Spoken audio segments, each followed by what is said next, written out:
Bonjour et bienvenue dans un nouvel épisode de Comics Code, un épisode dans lequel on va passer en revue de manière totalement subjective les nouveautés à apparaître en mai 2024 chez Panini Comics, ou plus exactement les nouveautés à apparaître entre le 2 et le 22 mai, histoire de se caler avec les dates qui se trouvent dans leur checklist mensuelle qu'on retrouve sur leur blog. Comme d'habitude, si vous remarquez des erreurs, des oublis ou des changements de dernière minute, n'hésitez pas à laisser un mot dans les commentaires, c'est aussi fait pour ça. Un mois de mai un peu bousculé en raison des jours fériés, d'autant plus que, cette année, le 1er et le 8 mai tombent un mercredi, jour traditionnel des sorties Panini. Du coup, les sorties du 1er sont décalées au jeudi 2 mai, et les sorties du 8 mai, il y en a pas. Le programme de publication de Panini passe directement du 2 au 15 mai. On commence tout de suite par les 100% Marvel du mois. Nouveau titre annoncé dans cette collection, le premier tome de Captain America par J. Michael Straczynski et Jesus Says. Marvel a choisi de mettre prématurément fin aux précédentes séries écrites par Toshi Onyebuchi, Colin Kelly et Jackson Lanzing pour permettre à Straczynski de faire son retour dans l'univers Marvel. Sauf erreur de ma part, la dernière fois qu'on l'a vu bosser sur une série régulière Marvel, c'était Thor, il y a plus ou moins 15 ans. Le voici donc de retour aux commandes d'une nouvelle série Captain America, et ça démarre gentiment. C'est plein de bons sentiments, toute une partie du récit tourne autour de l'immeuble dans lequel a grandi Steve Rogers, qui va réhabiliter pour permettre à toute une galerie de personnages en galère, mais très très gentils et très très braves, de s'y installer. En parallèle, le scénariste revient sur l'adolescence de son héros, à une époque où il n'est pas encore Captain America, mais où il lutte déjà contre les nazis qui tentent de s'implanter aux États-Unis. Et puis il y a une nouvelle menace qui fait son apparition de nos jours, une sorte de démon qui va s'unir à un tueur en série pour faire un maximum de dégâts. Tout ça est plutôt sympathique et agréable à lire, le portrait que Straczynski fait de Captain America sent un peu la naphtaline, mais en l'état ça fonctionne, et Jesus Says fait un joli travail graphique pour rendre le personnage physiquement impressionnant. Lecture confortable donc, faute d'être vraiment enthousiasmante. Un titre démarre, un autre s'arrête, sorti du 3e et dernier tome de Venom et Carnage Summer of Symbiote, qui conclut donc ce crossover. S'il y a des amateurs de Venom et de Carnage dans la salle, qui n'hésitent pas à me faire part de leur avis sur ce crossover, en ce qui me concerne, c'est un truc que j'ai totalement zappé, comme à peu près tout ce qui concerne ces personnages. Spider-Man occupe une bonne partie du sommaire de Marvel Comics numéro 5, avec les épisodes 32 et 33 d'Amazing Spider-Man, par Zeb Wells et, Patrick Gleason. C'est une des trop rares occasions de profiter de son talent. Et on trouvera également l'annual 2023, un récit signé Erika Schultz et Julian Shaw. Pour le reste de ce numéro, on retrouve les séries habituelles, Invincible Iron Man numéro 11 par Jerry Duggan et Andrea Di Vito, Immortal Thor numéro 3 par Al Ewing et Martin Coccolo, Avengers numéro 6 par Jed MacKay et Ivan Fiorelli, et le 5e et dernier numéro d'All Out Avengers par Derek Landy et Greg Land. Dans les numéros 4 et 5 de Fall of X, les mutants poursuivent leur chute, avec un nouveau titre qui s'ajoute à la liste des séries habituelles, Uncanny Spider-Man par Simon Spurrier et Lee Garbett. Et si vous vous demandez ce que Spider-Man vient faire dans cette histoire, je vous laisse deviner qui se cache réellement sous ce costume. Au sommaire de Fall of X numéro 5 se trouve Wolverine numéro 37 par Benjamin Percy et Juan José Rip, un épisode dans lequel Wolverine croise le chemin de Hulk. Mais les esprits vifs et affûtés que vous êtes auront au fait de s'exclamer « il est passé où l'épisode 36 ?» Celui-là, faut pas le chercher dans les pages de Fall of X, mais dans le 100% Marvel Ghost Rider Wolverine, les armes de la vengeance, par Benjamin Percy et Geoff Shaw. Il s'agit d'un mini crossover entre Wolverine numéro 36 donc et Ghost Rider numéro 17, crossover qui s'ouvre et se conclut dans les pages de Ghost Rider Wolverine Weapons of Vengeance Alpha et Omega. En gros, les deux personnages unissent leurs talents pour pourchasser un démon tueur en série qui a la sale manie de laisser derrière lui des sculptures faites de corps humains. Le principal intérêt de ce crossover, pour pas dire le seul, c'est qu'il est entièrement dessiné par Geoff Shaw, qui comme toujours réalise une excellente prestation, dans un style qui par moments évoque le meilleur de Mark Texeira. Et Wolverine a visiblement décidé de faire des infidélités à Fall of X ce mois-ci, puisque on le retrouve à l'affiche de Predator vs Wolverine, écrit par Benjamin Percy et dessiné par une demi-douzaine d'artistes différents, parmi lesquels Ken Lashley, Greg Land ou Andrea Di Vito. Une mini-série dans laquelle Wolverine et un Predator se rencontrent pour discuter avenir de l'Europe, dérèglement climatique et le nouvel album de Taylor Swift. Mais non, ils vont se fracasser la tronche.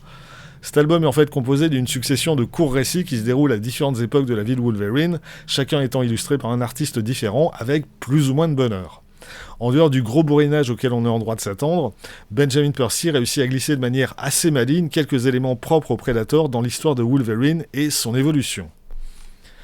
Restons dans les franchises acquises à prix d'or par Disney avec un premier récit inédit consacré à la planète des singes, La chute des hommes, par David F. Walker et Dave Wachter. Et ça s'avère être une bonne surprise. On y assiste à l'effondrement de l'humanité suite à la propagation d'un nouveau virus qui, à l'inverse, va développer l'intelligence des singes.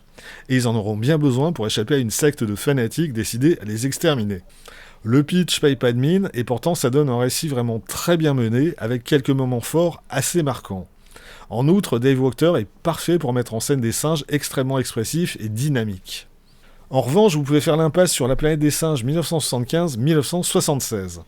Il s'agit de la traduction de la série Adventures on the Planet of the Apes, qui était en fait une réédition en couleur de l'adaptation des 2 premiers films de l'époque, La planète des singes et Le secret de la planète des singes, paru à l'origine en noir et blanc dans le magazine Planet of the Apes.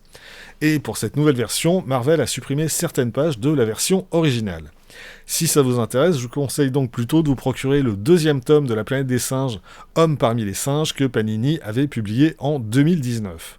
Au lieu de sortir cette version frelatée, Panini aurait mieux fait de publier le 3e et dernier tome de cette première édition qu'on attend vainement depuis maintenant 5 ans.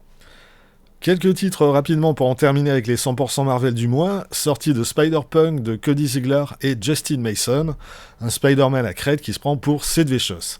Punk's Not Dead, je sais pas, la franchise Spider-Man par contre, elle commence sérieusement à sentir le cadavre en décomposition. Plus intéressant, le tome 2 de Scarlet Witch par Steve Orlando, Sarah Pichelli et Lorenzo Tameta. Le premier tome était une très bonne surprise, avec des intrigues qui avaient le bon goût de ne pas tirer à la ligne, et avec une Scarlet Witch en pleine forme et en pleine maîtrise de ses pouvoirs. Ce 2e tome conclut la série, qui a été relancée dans la foulée sous le titre Scarlet Witch et Quicksilver, toujours avec Steve Orlando au scénario, mais sans Sarah Pichelli au dessin. Sortie enfin du tome 2 de Deadpool par Alyssa Wong et Luigi Zagaria. Encore une fin de série qui a également été immédiatement remplacée par une autre, mais cette fois avec un changement de casting, le scénario étant désormais signé Cody Ziglar et les dessins Roger Antonio. On retrouve Deadpool en Marvel Deluxe avec le tome 5 de la série de 2012, un tome qui réunit les épisodes certes écrits par Jerry Duggan et Brian Posehn, mais surtout dessiné par Scott Koblish et qui se déroule dans un passé lointain, des années 50 aux années 80. C'est parmi ce que la série a offert de meilleur et de plus fun, et c'est un pas du tout fan de Deadpool qui vous le dit. Toujours par la même équipe, on trouvera le one-shot Deadpool et Captain America, paru dans le cadre de la mort de Wolverine, ainsi que les annuals de 2014. Et pour en terminer avec Deadpool, signalons la sortie de l'intégrale 1997, avec les épisodes 3 à 11 de sa première série régulière par Joe Kelly et Ed McGuinness, plus le numéro -1 paru dans le cadre de l'event Flashback, l'annual Daredevil Deadpool par Joe Kelly et Bernard Chang, ainsi que quelques extraits de X-Force de l'époque. Là aussi, j'ai beau pas être fan, tout ça reste assez sympa à lire, en particulier grâce à la prestation d'Ed McGuinness.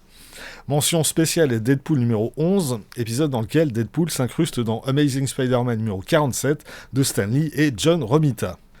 Revenons au Marvel Deluxe avec X-Men le procès de Magneto qui, outre la mini-série éponyme de Leah Williams et Lucas Werneck, publie l'intégralité de la série X-Factor de toujours Leah Williams et David Baldeón au dessin. Manque juste l'épisode 4 qui faisait partie du crossover X of Swords. Mais mon Marvel Deluxe favori du mois, c'est sans conteste Iron Fist, l'arme vivante de Carey Andrews. Une série en 12 numéros datant de 2014, dans laquelle Iron Fist revisite son passé et doit faire face à une menace bien actuelle. Le scénario tire un peu dans tous les sens et laisse penser qu'Andrews sait pas tout à fait où il va. Côté dessin, en revanche, c'est d'une maîtrise absolument sidérante. C'est un délire visuel de tous les moments, dans lequel Carey Andrews fait la synthèse de toutes ses influences, d'Akira Toriyama à Frank Miller. Faut pas chercher à tout comprendre, faut juste se laisser emporter par cette folie graphique. C'est loin l'une des 2 meilleures séries qui a été consacrée aux personnages. Et l'autre série, ça tombe bien, Panini la réédite également ce mois-ci, cette fois au format omnibus. Il s'agit d'Immortal Iron Fist, Dead Brubaker, Matt Fraction, Dwayne Swierczynski, David Aja, Travel Foreman et quelques autres, et non des moindres, notamment le légendaire Russ Heath. C'est la série qui, de 2007 à 2009, a entièrement redéfini le personnage d'Iron Fist, a fortement développé quelques concepts à l'origine de la série et a creusé en profondeur son passé. Bon, il faut reconnaître que la série a commencé extrêmement fort et que par la suite, elle a eu beaucoup de mal à maintenir ce niveau, mais ça reste une lecture fortement conseillée. Tant qu'on est dans les omnibus, évoquons l'autre sortie du mois, elle aussi d'un très bon niveau, Uncanny X-Force de Rick Remender, accompagné au dessin par Jérôme Peña, Essad Ribic, Greg Tocchini et quelques autres. Là encore, c'est de loin l'incarnation la plus intéressante de cette équipe, si on met de côté les X-Force de Peter Milligan et Michael Red. Ça fourmille de bonnes idées et la plupart des membres de l'équipe, que ce soit Deadpool, Archangel ou Phantom X, ont rarement été aussi bien traités. Sans parler d'Apocalypse tel qu'on ne l'a jamais vu. Là encore, c'est une lecture que je recommande. Tout aussi recommandable, les Marvel Must-Have du mois. Le premier, c'est Inhumans, la maxi-série de Paul Jenkins et Jay Lee. Après Black Widow le mois dernier, Panini continue de revenir sur les titres Marvel Knights des débuts avec cette maxi-série de 1998-1999 en 12 épisodes. Une maxi-série dans laquelle Paul Jenkins donne aux Inhumains et à leur société une épaisseur qu'ils n'avaient jamais eue jusque-là. Et artistiquement, Jay Lee passe clairement un cap sur ce titre où il abandonne définitivement ses tics de jeunesse pour signer une prestation définitivement plus mature. C'est superbe et ça fait partie des grandes réussites du label Marvel Knights qui n'en manque pourtant pas. L'autre must-have du mois, c'est Captain America Blanc de Jeff Lubb et Tim Sale. La 4e et dernière mini-série qu'ils ont réalisée ensemble pour Marvel, après Spider-Man bleu, Daredevil jaune et Hulk gris. Pour être tout à fait honnête, c'est la moins bonne des 4. Cette mini a connu un accouchement difficile et clairement, ni Lubb ni Sale n'étaient alors au sommet de leur forme. Ce retour sur les années de guerre de Captain America n'a pas le côté iconique de ses prédécesseurs, mais bon, petite forme ou pas, ça reste quand même bien meilleur que le tout venant de la production Marvel de l'époque ou d'aujourd'hui. En outre, ça faisait un bon bout de temps que ce titre était plus disponible, donc on va pas bouder son plaisir, même si le plaisir en question a pas la même saveur que les précédents. Côté intégral, outre le Deadpool dont j'ai déjà parlé, sorti de Wolverine 1988-1993, un volume un peu bizarre et composite qui contient des épisodes oubliés dans les intégrales précédentes, faute de scan disponible à l'époque, ainsi que le graphic novel Wolverine Nick Fury The Scorpio Connection par Archie Goodwin et Howard Chaykin, et la mini-série Havok et Wolverine Meltdown par le couple Simonson, Walt et Louise, et les artistes John J. Mouffe et Kent Williams. Le graphic novel avait été publié à l'époque par Lug dans sa collection Top BD, la mini-série par Comics USA en 4 tomes sous le titre Échec nucléaire, et tout ça n'avait jamais été réédité depuis. Dans mon souvenir, c'était de bons récits, à voir si 35 ans plus tard, ça vaut encore le coup d'être lu. Vieillerie toujours avec l'intégrale Hulk 1969 qui contient les épisodes 111 à 121 d'Incredible Hulk. Il s'agit des derniers épisodes de la série écrits par Stan Lee, remplacés par Roy Thomas à partir du numéro 121. Des épisodes assez génériques dans lesquels on croisera le leader, Sandman, Namor, des extraterrestres et des robots. Du côté d'Excalibur, on touche le fond avec l'intégrale 1990-1991 et les épisodes 32 à 41, plus le graphic novel World War III. Alan Davis est aux abonnés absents et il est remplacé par une plâtrée d'artistes peu inspirés, Ron Wagner, Dave Ross, Dave Hoover ou Mark Badger. Au scénario, Chris Claremont quitte la série au numéro 34 et il est remplacé par un Scott Lobdell qui brasse du vide en attendant que quelqu'un veuille bien reprendre la série en main. Ce sera le cas dans l'intégrale suivante, avec le retour d'Alan Davis au dessin et au scénario, mais en attendant, épargnez-vous ce volume. Signalons enfin la réédition du deuxième volume de l'intégrale X-Men 1988, qui contient les épisodes 231 à 239, plus l'annual numéro 12.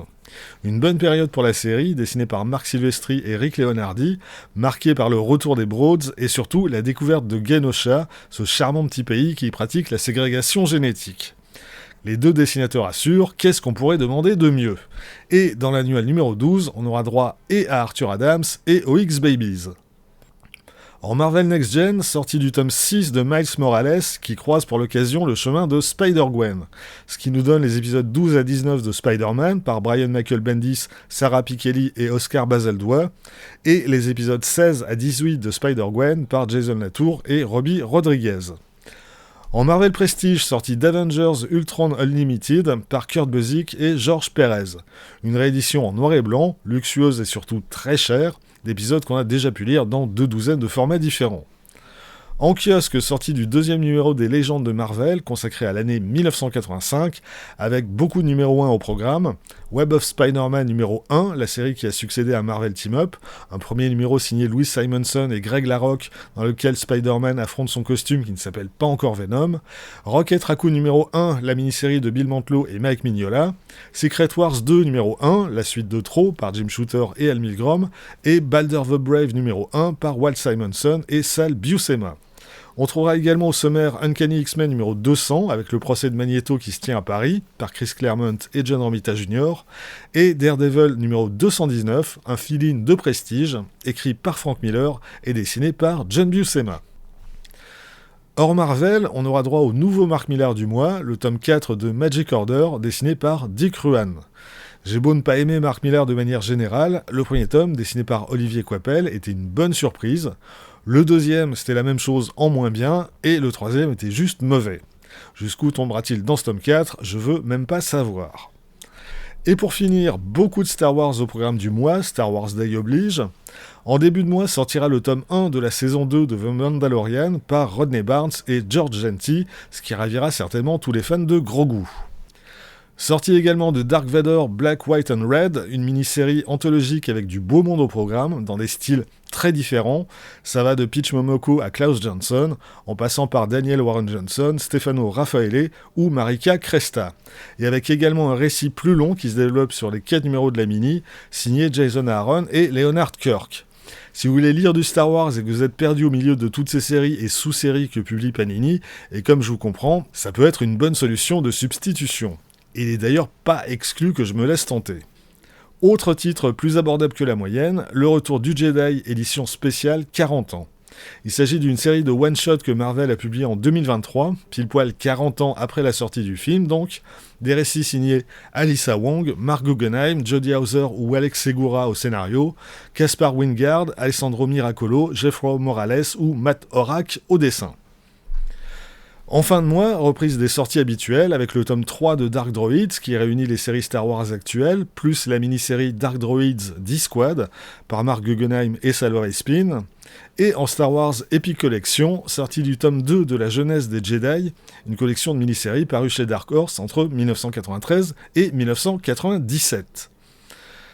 Voilà, c'est tout pour aujourd'hui, rendez-vous très vite pour la suite, autrement dit la vidéo consacrée aux autres éditeurs de comics français.